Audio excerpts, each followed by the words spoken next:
ٹوٹکے زون کے ناظرین السلام علیکم۔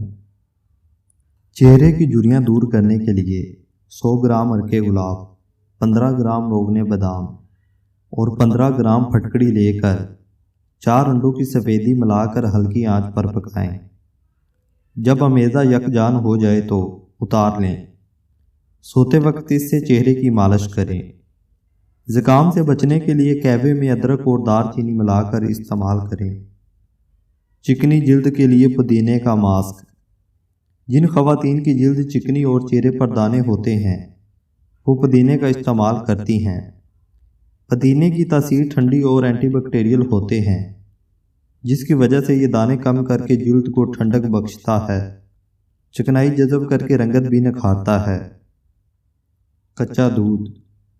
نہانے سے پہلے کچے یا پھٹے ہوئے دودھ کا مساج بالوں کی چمک بحال کرتا ہے اور ان کی جڑیں مضبوط بناتا ہے۔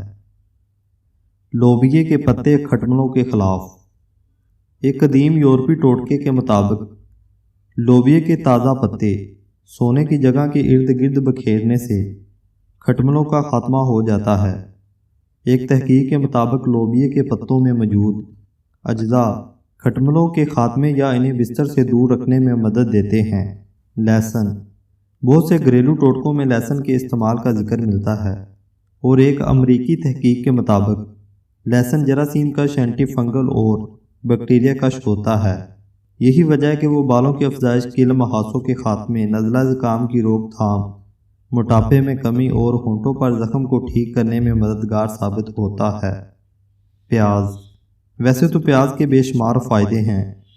ایک امریکی تحقیق کے مطابق پیاز میں موجود اجزاء کینسر، امراض قلب، ہڈیوں کی کمزوری اور ذیابیطس کے خلاف فائدہ مند ثابت ہوتا ہے، جبکہ یہ شریانوں کی بیماریاں اور فالج کا خطرہ بھی کم کرتی ہے۔ کان کا درد۔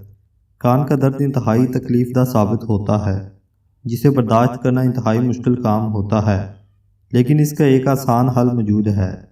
گرم زیتون کے تیل میں ادرک کے ٹکڑے کاٹ کر ڈالیں اور اس کو 5 منٹ کے لیے پکائیں، پھر نیم گرم ہونے پر اس کو چھان لیں۔ اس تیل کو کان کی بیرونی نالی کے ارد گرد لگانے سے درد میں آرام آ سکتا ہے۔ امید کرتا ہوں ناظرین یہ ویڈیو بھی آپ کو پسند آئی ہوگی۔ مزید ویڈیو کے لیے چینل کو سبسکرائب کر لیں۔